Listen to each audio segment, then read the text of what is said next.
Assalamualaikum warahmatullahi wabarakatuh. Di sini kami dari kelompok 9 akan mempresentasikan hasil tugas UAS pengantar algoritma deep learning. Sebelumnya, terima kasih kepada dosen pengampu kami, yaitu Ibu Nahumi Nugrahaningsi, STMT, PhD. Untuk anggota kelompoknya, di sini ada Van Ega Ivanoya, ada L. Derek Filon, lalu ada Eris Setiawan Putra, ada Carlo Roland, ada Jonathan, dan saya Farjet Piko, ada Claudia Quinn Pereira, dan ada Yosua Alexandro. Langsung masuk ke bab 1, pendahuluan. Jadi untuk tujuannya adalah mahasiswa dapat memahami apa yang dimaksud dengan transfer learning, dan mahasiswa atau mahasiswi dapat melakukan pengujian transfer learning. Untuk landasan teorinya, transfer learning adalah metode yang memakai network yang sudah dilatih sebelumnya dan memakainya sebagai titik awal untuk mempelajari tugas selanjutnya ataupun baru. Transfer learning memiliki arsitektur lapisan pooling dan convolution yang lebih dalam dibandingkan dengan arsitektur CNN sederhana, sehingga dapat menghasilkan informasi dari citra yang lebih baik dan melakukan ekstraksi dari tekstur citra yang lebih baik. Dikutip dari Solihin, Mulyana, Daniel, tahun 2022.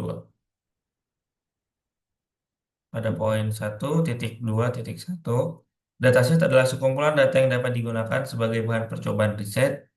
Beberapa studi mengumpulkan data mereka sendiri sebagai bahan percobaan. Namun, pada bidang peringkasan dokumen teks otomatis berbahasa Indonesia, sejauh ini tersedia dua dataset yang dapat digunakan, yaitu dataset yang berisi kumpulan chat dan Indosum. Dikutip dari Yuliska dan Syaliman tahun 2020. Untuk selanjutnya akan dijelaskan oleh teman saya. Terima kasih. Nama saya Yosua Alexandro dengan NIM 2230 2050 3112. Jadi di sini saya akan melanjutkan untuk landasan teori terkait tentang Google Colab. Jadi Google Colab adalah sebuah IDE untuk pemrograman Python di mana pemrosesan akan dilakukan oleh server Google yang memiliki perangkat keras dengan performa yang tinggi. Dari sisi perangkat lunak, Google Colab telah menyediakan hampir sebagian besar pustaka yang dibutuhkan, di mana dalam penelitian kami pustaka yang dibutuhkan adalah keras, TensorFlow, NumPy, Pandas, dan pendukung lainnya. Misalnya untuk pembuatan grafik lewat Matplotlib. Bahkan seluruh versi telah disediakan, misalnya TensorFlow dari yang versi 1x maupun 2x tersedia. Begitu juga dengan versi Python dari versi 2x hingga 3x. Dan dari sisi perangkat sendiri keras, Google Colab menyediakan layanan berupa media penyimpanan yang terintegrasi dengan Google Drive, prosesor yang berupa CPU, GPU, dan TPU, serta RAM, di mana dengan jaminan kemampuan servernya stabil, hampir keseluruhan pemrosesan tidak menemukan kendala dengan Google Colab selama koneksi jaringan internet lancar. Untara RG 2023.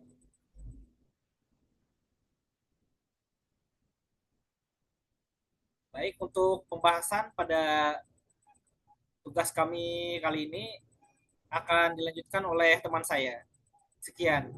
Perkenalkan, saya Jonathan dengan NIM 223030 Pada kesempatan kali ini saya akan menjelaskan pada bagian bab 2, pembahasan yang berisi tahapan implementasi dalam membangun model deep learning dengan pendekatan transfer learning. Dalam tugas ini kami menggunakan model free trained bernama Consnextini yang dilatih ulang menggunakan dataset Flowers Recognition. Dalam pembahasan ini saya memokuskan pada bagian bab 2, yaitu pada tahapan langkah 2.1, yaitu langkah implementasi, yang terdiri dari beberapa subbagian yang penting. Yaitu pada bagian yang pertama adalah pada tahap yang pertama adalah proses implementasi. Ini adalah persiapan awal. Pada tahap ini seluruh library yang dibutuhkan untuk memproses data dan pelatihan model diimpor seperti touch vision, NP, Matplotlib, dan OS. Selain itu dilakukan pengecekan juga apakah GPU tersedia melalui touch CUDA is infallible, dan jika tersedia, pelatihan akan dijalankan menggunakan CUDA untuk mempercepat proses komputasi. Kemudian yang berikutnya adalah untuk menjaga proses pelatihan bisa diproduksi secara konsisten. Setiap kali dijalankan dilakukan pengaturan random, yaitu pengaturan random untuk seed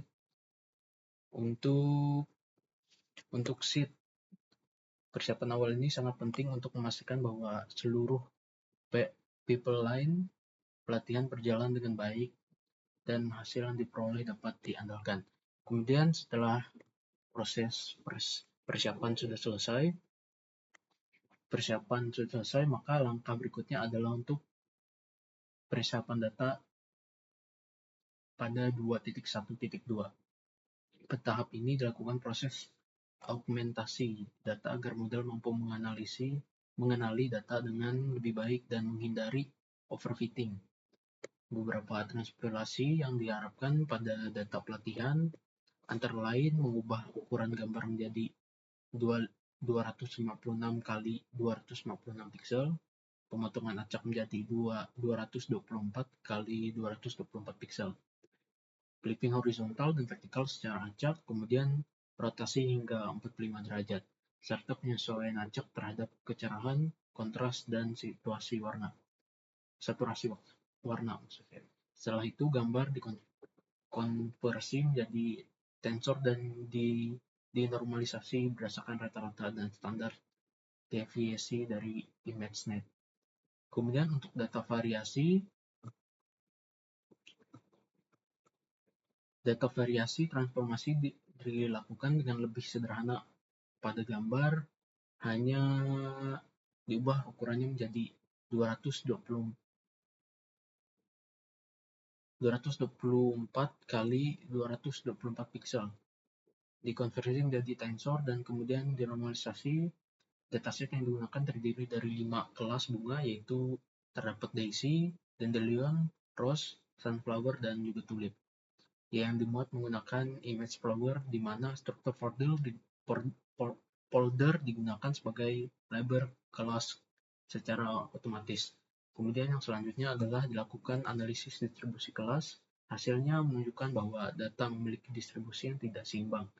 Kelas dandelion memiliki sampel sebanyak 1052 gambar, disusul tulip sebagai 984, dan rose 784, dan daisy 764, dan flowers 733. Ketidakseimbangan ini penting diperhatikan karena dapat mempengaruhi performa model, terutama dalam mengenali kelas-kelas minoritas. Sebenarnya dalam langkah-langkah implementasi ini terdapat subbab, yaitu 2.1.3, yaitu pembagian dataset dan penanganan imbalance. Namun pada tahapan ini akan dijelaskan lebih lanjut oleh teman saya. Terima kasih. Selamat pagi. Perkenalkan, nama saya Karyo Roland dengan NIM 223050503211. Di sini saya akan menjelaskan untuk poin 2.13, di mana itu adalah pembagian dataset dan penanganan imbalance. Mana ini adalah langkah pertama dalam tahap pembagian dataset untuk menggunakan metode stratified split, yaitu pemisahan data ke dalam set pelatihan dan pengujian dengan mempertahankan proporsi jumlah kelas yang seimbang di kedua subset tersebut. Dalam kasus ini, sebanyak 30% dari seluruh data digunakan sebagai data uji, sementara 70% sisanya untuk data latih. Nah, stratifikasi dilakukan berdasarkan label asli dari dataset agar distribusi kelas tidak berubah secara drastis setelah pemisahan. Setelah itu, data latih dan uji dibentuk sebagai subset dari dataset awal. Dengan transformasi augmentasi diterapkan pada data latih dan transformasi validasi pada data uji untuk mengatasi ketidakseimbangan jumlah sampel antar kelas pada data latih. Yang digunakan adalah balance sampler, yaitu teknik pengambilan sampel dengan probabilitas berbobot berdasarkan frekuensi kelas. Dalam hal ini, bobot diberikan sedemikian rupa sehingga kelas dengan jumlah sampel lebih sedikit memiliki peluang lebih besar untuk dipilih dalam mini batch saat pelatihan. Hal ini bertujuan agar model tidak bias terhadap kelas mayoritas. Kemudian, data loader dibuat untuk memuat data dalam batch saat pelatihan dan pengujian. Batch size disesuaikan dengan ketersediaan GPU dan jumlah pekerja dalam kurung workers diatur untuk efisiensi pemrosesan paralel. Pada data latih digunakan sampler seimbang, sedangkan pada data uji digunakan pemuatan berurutan tanpa pengacakan untuk evaluasi yang konsisten. Nah, proses ini memastikan bahwa pelatihan dilakukan pada objek yang berimbang dan representatif, serta evaluasi dilakukan secara objektif. Nah, selanjutnya untuk poin selanjutnya adalah 2.14, di mana ini adalah persiapan pre-train model Connext ini. Yang dimana langkah pertama dalam persiapan model adalah membuat arsitektur Connextini yang telah dilatih sebelum menggunakan bobot dari dataset ImageNet. Yang mana Connextini ini dipilih sebagai model base karena memiliki keunggulan dalam efisiensi komputasi dengan jumlah parameter sekitar 28 juta. Namun, tetap memberikan performa tinggi dalam tugas klasifikasi gambar.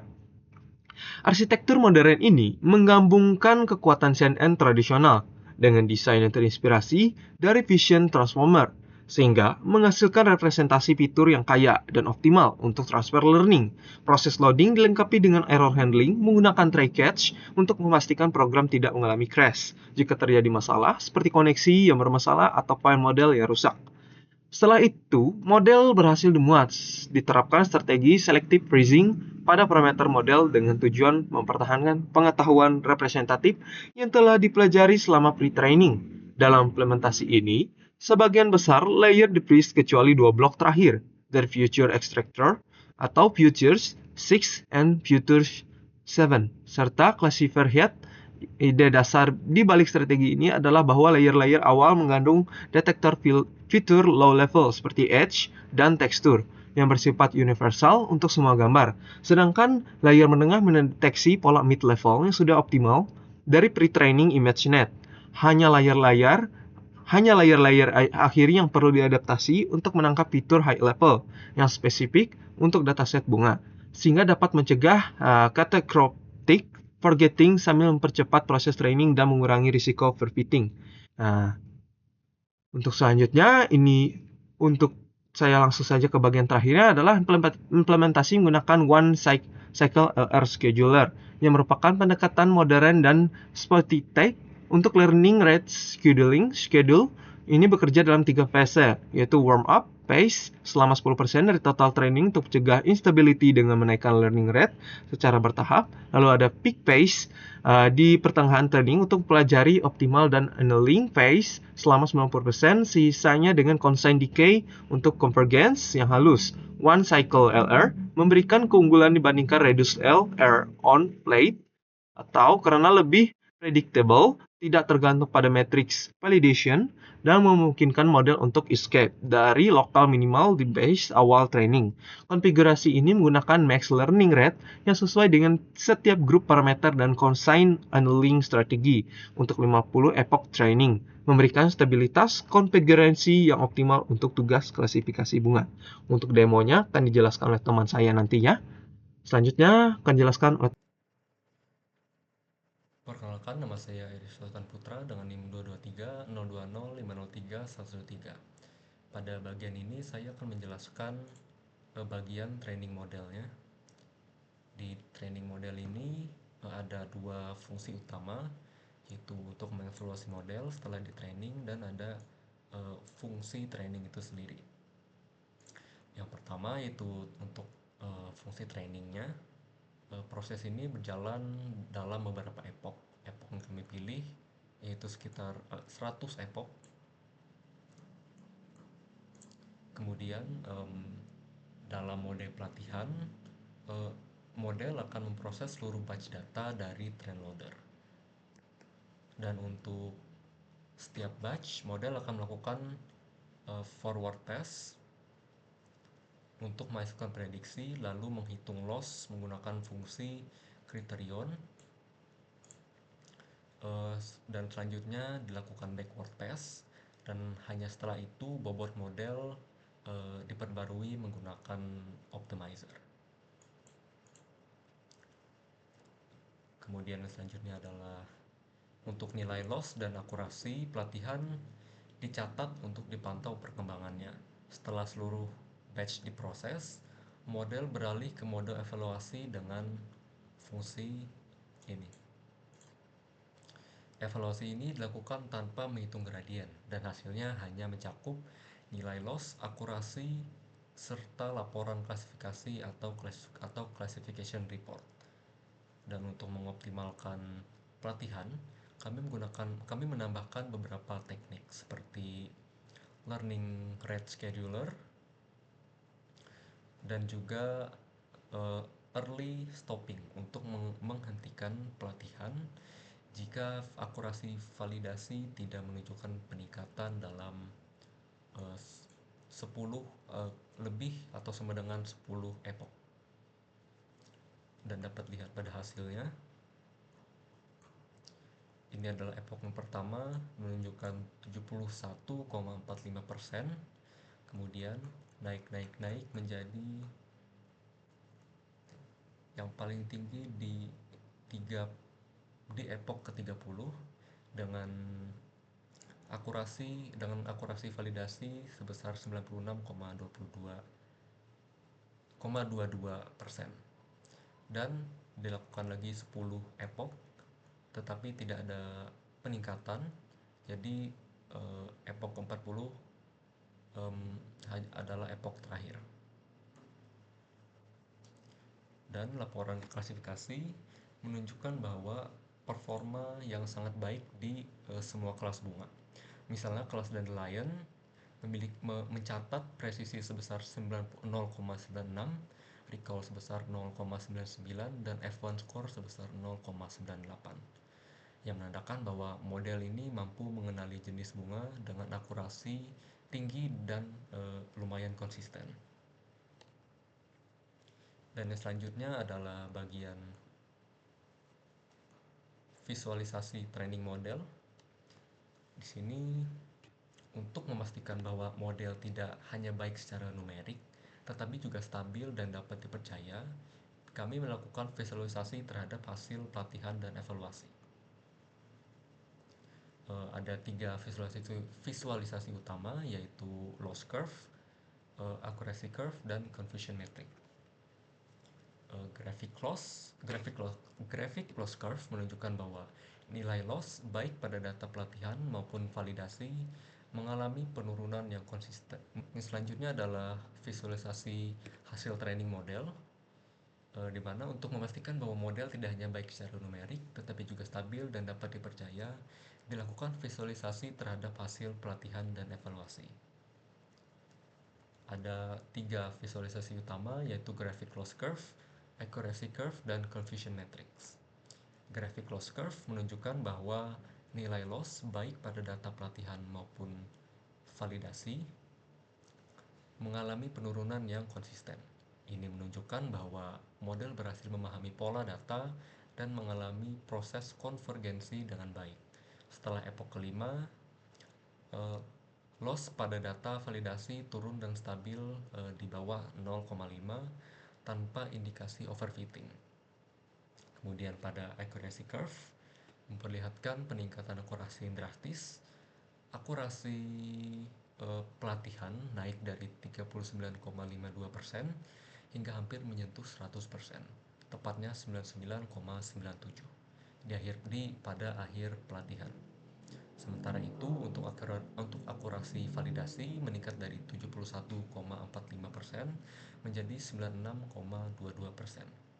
Keduanya menunjukkan bahwa tren yang sejalan tanpa adanya divergensi besar yang menandakan kemampuan generalisasi model yang baik.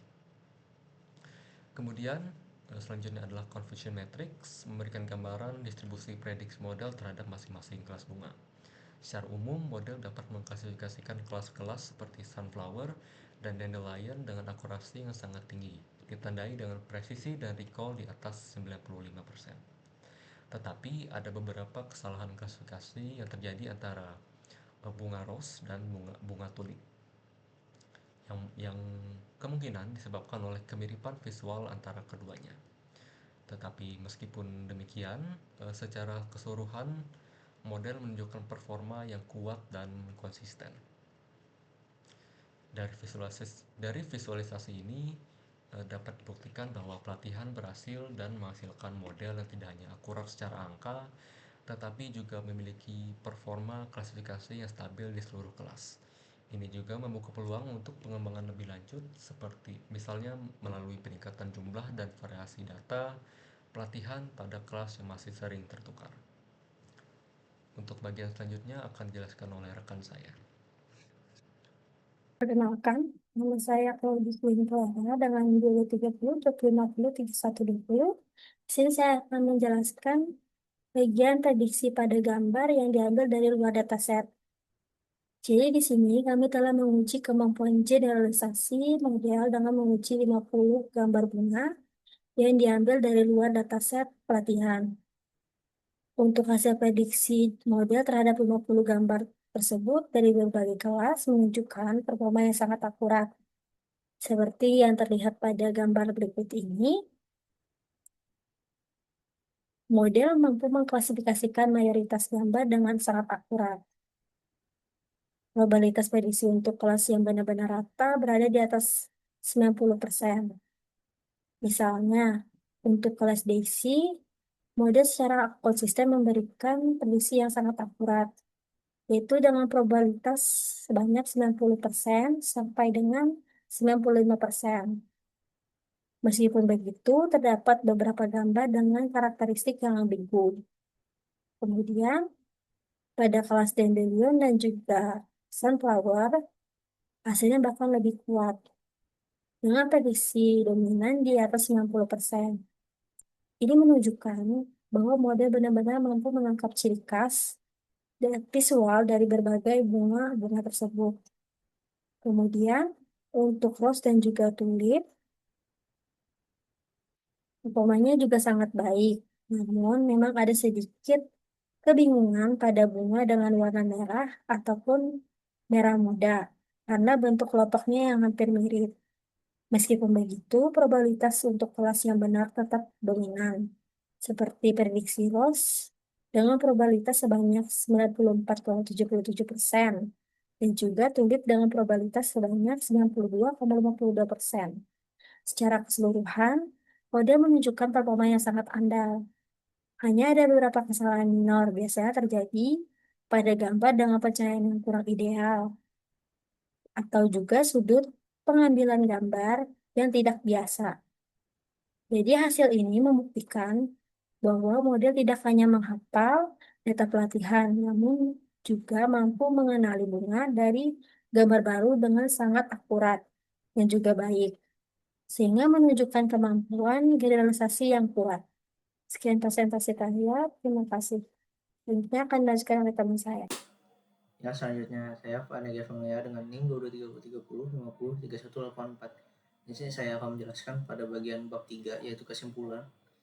Berdasarkan hasil pelatihan dan evaluasi yang dilakukan, implementasi transfer learning menggunakan pre-trained model Confinex XT Tiny untuk klasifikasi bunga menunjukkan hasil yang sangat memuaskan dan efektif. Penelitian ini berhasil mendemonstrasikan bahwa dengan menerapkan strategi selective freezing pada sebagian besar layer dan hanya melakukan fine tuning pada dua blok terakhir, yaitu feature extractor serta classifier head, model mampu mencapai akurasi validasi hingga 96,22% dalam 30 etap pelatihan. Penanganan ketidakseimbangan dataset melalui balance sampler dan class weighting dikombinasikan dengan argumentasi data yang komprehensif terbukti efektif dalam meningkatkan kemampuan generasi model. Arsitektur classifier yang dirancang ulang dengan progressive dimensionality reduction, penggunaan layer norm, aktivasi GLU, dan dropout bertingkat memberikan kontribusi signifikan terhadap stabilitas dan performa model. Implementasi multi-group learning rate dengan ADAM-W, optimizer, dan one-cycler LR scheduler memungkinkan model untuk belajar secara optimal tanpa mengalami catastrophic forgetting. Hasil evaluasi menunjukkan bahwa model tidak hanya unggul pada data validasi dengan distribusi kelas yang seimbang, tetapi juga mempertahankan akurasi tinggi, rata-rata di atas 90%, ketika diuji pada 50 gambar bunga baru di luar dataset, membuktikan kemampuan generasi yang kuat. Meskipun terdapat sedikit kebingungan antara kelas Rose dan Tulip karena kemiripan visual, secara keseluruhan penelitian ini memvalidasi efektivitas pendekatan transfer learning dengan Convex-XT Tiny sebagai solusi yang efisien dan akurat untuk tugas klasifikasi gambar bunga dengan potensi aplikasi yang luas pada domain klasifikasi gambar lain. Perkenalkan, saya Eldor Filon dengan NIM 223020503143. Di sini saya akan menjelaskan program yang kelompok kami telah buat, yaitu Flower Reconnection dengan model Convex Tiny. Di sini saya akan menjelaskannya secara singkat karena sebelumnya telah dijelaskan oleh teman-teman saya secara menyeluruh. Pertama-tama yaitu bagian persiapan awal. Pada bagian ini akan menginstal dan mengimport seluruh library yang diperlukan serta menyiapkan environment. Bagian berikutnya mendefinisikan transformasi data untuk dokumentasi dan normalisasi, serta memuat dataset yang sudah diunduh sebelumnya. Pada bagian 3 yaitu bagian penanganan dataset, yang mana dataset dibagi menjadi training 70% dan data testing atau validasi 30% dengan starter sheet split, serta menggunakan weighted random sampler untuk menangani data imbalance. Bagian 4 yaitu persiapan pre-train model dengan Convex Tiny. Nah, di sini saya akan ngejelasin, mungkin kurang dijelaskan oleh teman saya, yaitu tentang pre-train model, terutama Convex Tiny. Jadi seperti yang udah kita tahu, pre-train model itu adalah model yang sudah dilatih sebelumnya, sehingga saat digunakan lagi dia sudah punya ilmu dari hasil training sebelumnya, sehingga dia akan lebih mudah dilatih serta hasilnya akan jauh lebih akurat. Kemudian Convex Tiny ini salah satu model pre-train yang mana bisa dibilang sebagai CNN modern. Sesuai namanya, Convex yang merupakan singkatan dari Convolutional Next atau lanjutan. Yang mana seperti pada lihat pada grafik ini, sebelumnya pre-train model tuh sempat didominasi dengan pre-train model dengan basis transformer seperti dilihat di sini, yang memiliki akurasi tinggi yaitu Fit, Vision Transformer, serta Swim Transformer. Sampai akhirnya diambil alih lagi oleh CNN modern yaitu Convex, yang mana Convex ini bisa dibilang gabungan antara CNN biasa dengan mengambil beberapa hal dari Transformer, yaitu contohnya salah satunya adalah GELU. Biasanya Activation Gaussian atau GELU ini digunakan pada transformer. Habis itu ada juga layer normalisasi, biasanya menggunakan batch normalisasi. Di sini dia menggunakan layer normalisasi yang biasa digunakan pada transformer. Biasa juga aktivasi GELU ini kalau CNN biasa dia menggunakan ReLU. Sedangkan di sini dia menggunakan GELU. Itu pada pemuatan pre-train modelnya dia muat Convex Tiny. Oh ya, dan Tiny ini adalah model paling kecilnya. Jadi Convex ini dia ada punya beberapa, yaitu Tiny, Small, Base Large, dan X Large. Perbedaannya ada pada jumlah parameter yang diajarkan atau data yang diajarkan sebelum kita gunakan lagi, yang mana Tiny paling kecil, X Large paling gede. Yang mana ngaruhnya di nanti saat digunakan dia jadi lebih berat serta lebih lambat di training, tapi hasilnya bakal lebih akurat. Kurang lebih seperti itu untuk persiapan pre-train model. Kemudian ini bagian training, yang mana pada bagian training model ini dia akan melatihnya serta menyimpan history, yang mana history itu train loss, file loss, train akurasi, file akurasi. Kurang lebih seperti itu. Di sini dilatih selama 100 epoch, tapi oleh ada early stopping, jadi dia berhenti pada 40 epoch, yang mana itu ke-trigger oleh early stopping, yang mana jika sudah akurasi di atas 95, jika tidak ada improve maka berhenti. Visualisasi trainingnya di sini pakai Matplotlib, maka dilihat seperti ini. Dia sebenarnya di epoch kelima sudah menunjukkan hasil yang cukup bagus. Di epoch seterusnya dia untuk training dia cenderung naik, tapi itu udah mentok di 99. Sedangkan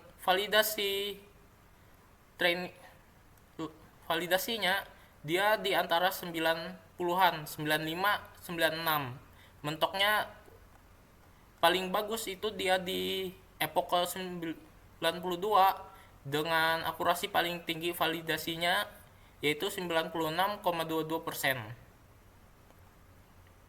Yang mana kalau secara grafik curve-nya seperti ini, dan ini sudah cukup baik, good fit lah bisa dibilang. Nah, bagian terakhir yaitu prediksi pada gambar baru atau di luar dataset. Kenapa kami memilih pengetesan di luar dataset di sini? Karena dari hasil pengalaman kami, seperti contohnya ini, tugas kecerdasan buatan yang mana kami sebelumnya pernah ngebuat klasifikasi mata uang rupiah.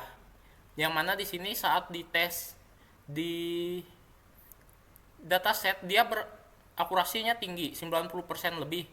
Waktu dites di luar dataset, dia hanya berhasil ngeprediksi sekitar 50% dari gambar uang yang kami berikan. Jadi bisa disimpulkan bahwa model tuh bisa aja cuman ngepelajarin data dari dataset, tapi kalau dites di data di luar dataset belum tentu dia bisa belajarin itu atau benar-benar bisa menebak data asli. Nah, jadi karena itu kami di sini mutusin untuk ngetes model yang telah kami buat nih, apakah benar bisa ngeprediksi data di luar dataset. Nah, kami memilih untuk ngambil 50 gambar bunga yang kami ambil secara acak, yang mana 10 gambarnya ngerepresentasiin dari tiap kelasnya. Ini kami ambil 10 gambar tiap kelas, yang mana akhirnya di sini dia berhasil ngeprediksiin 50 gambar itu, kurang lebih gitu untuk hasil dari program kami. Dan ini sebenarnya cukup baik, jauh dari baik, sangat baik sebenarnya dibanding dengan yang pertama. Ini model pertama kami yang sebelum kami kembangkan, yang mana ini mentoknya di 90, trainingnya 94% dan validasinya 93, yang mana dia cuman bisa ngeprediksiin 47 gambar dari 50 gambar yang kami berikan. Jadi ini model terakhir yang kami kembangin, bisa dibilang ini sudah cukup berhasil. Yang ini juga sebenarnya udah cukup berhasil. Dari training akurasi 94 dan validasi 93, dia berhasil ngenebak 47 gambar. Jadi cuman miss 3 gambar lah dari 50 gambar. Tapi ini juga udah jauh lebih sempurna, yang mana dia berhasil menebak semua gambar. Kurang lebih itu yang saya demokan atau jelaskan dari program kami. Kurang lebih sekian. Maaf kalau ada salah pengucapan. Terima kasih.